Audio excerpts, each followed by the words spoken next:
Hola a todos, nosotros somos alumnos del Colegio Secundario Polito Yrigoyen de Corrientes Capital y vamos a analizar matemáticamente unas gráficas sobre el COVID-19. Yo soy Portillo Fabricio de Sexto Primero. Borda María, quinta segunda. Encinas Matías, quinto primera. Zamora Fátima, sexto primera. Galarza Vanessa, de sexto cuarta. Florencia Martínez, de sexto segunda. Pérez Cassandra Luján, sexto tercera. Segovia Gabriel, quinto segunda. Sonsogni Ernestina Liliana, quinto segunda. Soto Sandoval Axel, quinto cuarta. Vidal Guadalupe, sexto primera. En la gráfica que mostraremos, trataremos de analizar e interpretar lo que fue la evolución del COVID aquí en la República Argentina. La analizaremos a partir del momento inicial, cuando aún no había casos del COVID-19 en Argentina, y a partir del momento en el poco a poco empezaron a aparecer los primeros casos, en la mayoría provenientes del exterior. Estamos hablando de los primeros días de marzo. Ya habíamos empezado las clases y veíamos por la televisión que el COVID-19 era un verdadero problema en China, Australia y varios países de Europa, como España o Italia. Aquí en Argentina se comentaba de una supuesta suspensión de actividades en caso que el COVID-19 en el efecto llegó.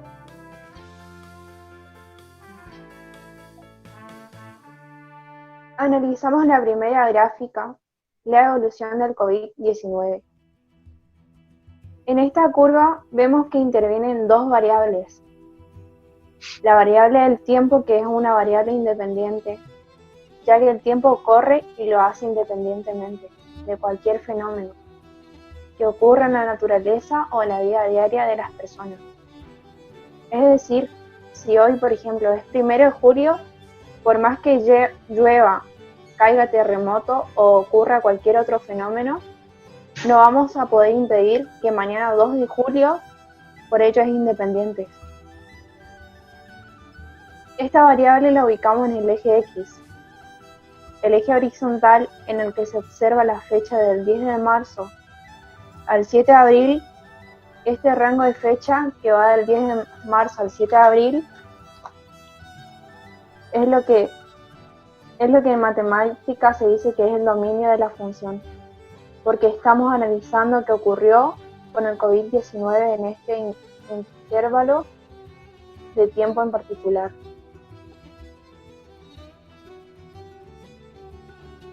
La otra variable es la cantidad de casos nuevos de personas infectadas con el COVID-19 en la Argentina, la cual se la representa en el eje y eje vertical. Esta variable no es independiente, ya que, por ejemplo, si decimos 50 casos, no es suficiente. Debemos especificar qué fecha estamos considerados y a su vez que hayan 10, 20, 50 o 1000 casos depende a su vez de otros factores, como por ejemplo, la cantidad de casos existentes previamente, de que si se cumple o no con el aislamiento o la cuarentena, si la gente utiliza barbijo, etc. En el gráfico observamos la cantidad de casos de personas infectadas. Llegan a un máximo de 106.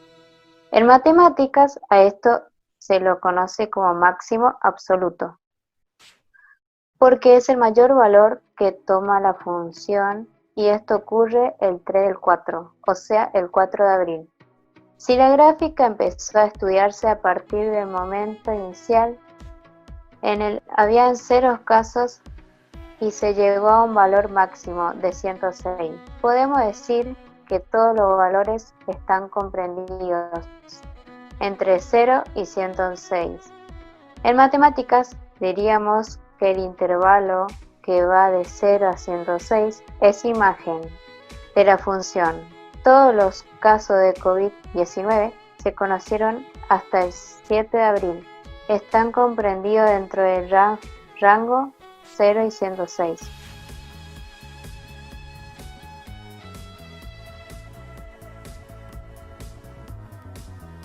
En la gráfica observamos que comienza el 10 de marzo aproximadamente con un poco de casos conocidos, 3, 4, 5, 8 en su mayoría de casos que probablemente venían del exterior, como extranjeros que visitaban Argentina o argentinos que volvían de vacaciones en el extranjero. Quizás este era un momento clave. Si las personas que venían del extranjero hacían la cuarentena como era debido y tomaban las medidas de precaución necesarias, quizá hoy en día la situación sería diferente. Pero no fue así y la curva siguió creciendo.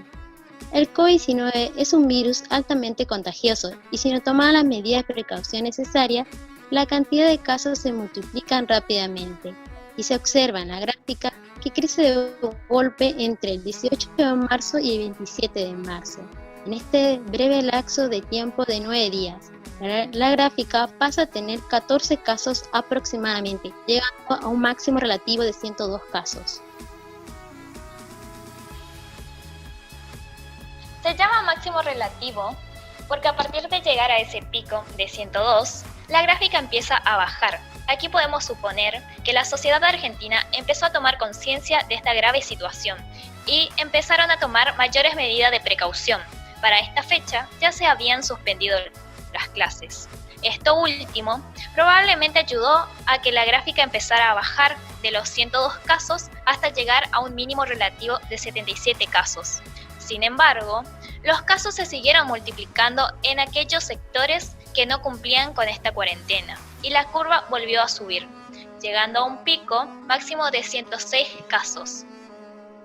A partir de este momento, vemos que la curva aparentemente se empezó a normalizar y lentamente empezó a decrecer, llegando a registrarse finalmente 80 casos nuevos el 7 de abril. Sin embargo, la situación sigue siendo muy compleja, como se verá en la gráfica siguiente. En esta segunda gráfica observamos la variable independiente del eje X, eje horizontal. Sigue siendo el tiempo, pero con una escala más grande para abarcar mayor cantidad de días. Ahora nuestro dominio de la función va del 7 de marzo al 21 de junio.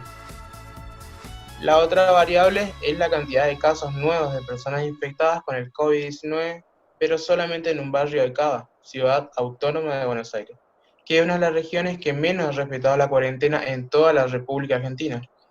Y se ha visto por televisión barrios de gente viviendo muy amontonada o en sectores donde no han dejado de trabajar y en el que concurrían gran cantidad de personas. En esta gráfica vemos hasta el 7 de abril se comporta de manera muy similar a la gráfica de Argentina. Se observa un crecimiento rápido en marzo, al igual que en la gráfica argentina, llegando hasta un máximo de 21-22 casos aproximadamente, y luego del cual la gráfica se empieza a normalizar o a achatar.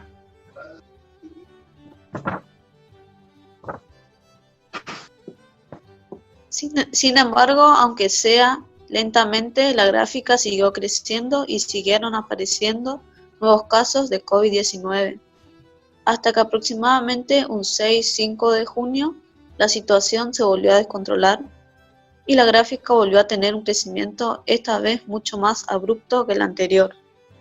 Así de registrarse aproximadamente 35 casos un 6 de junio, pasó en tan solo 2 semanas a registrarse casi 120 casos un 20 de junio aproximadamente. Lo preocupante de la gráfica no es solo la cantidad de casos de COVID-19 registrados, sino también la velocidad de crecimiento de la gráfica, lo que en matemáticas se conoce como pendiente. Siguiendo con esa misma tendencia, los casos se multiplican rápidamente y sin control, llegando a la totalidad de la población en unos pocos meses. Es por esto que es muy importante considerar los factores que afectan al crecimiento de la curva para intentar controlarlo y así poder achatar la curva como se ve en este intervalo y eventualmente empezar a hacerla decrecer.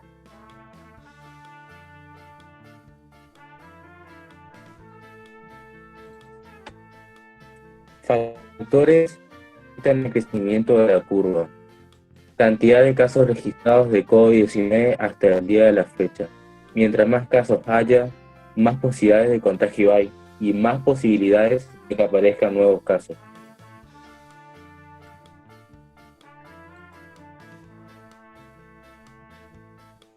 Distanciamiento social. El virus se lugar en mayor concentración de personas, es decir, se permite si la persona está cerca. Si mantenemos una distancia de al menos 1 metro con las demás personas, estaríamos evitando que el virus se transmita. Medidas de prevención. Uso de barbijos, alcohol en gel y un correcto lavado de manos. El COVID-19 se transmite de una persona a otra a través de secreciones corporales que salen despedidas cuando una persona infectada tose, estornuda o habla.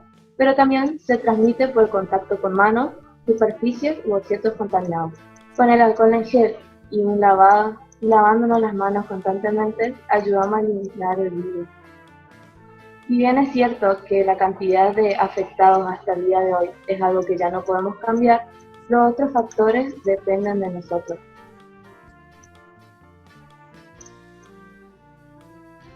El COVID-19 es un virus altamente contagioso y que crece rápidamente. Sin embargo, nosotros podemos evitar el crecimiento vertiginoso de esta pandemia controlando algunos factores que ayudan a crecer a la curva. Pero esto último debe ser un trabajo en conjunto. Todos debemos tomar conciencia de esta pandemia y colaborar entre todos para achatar la curva de crecimiento del COVID-19. Muchas gracias.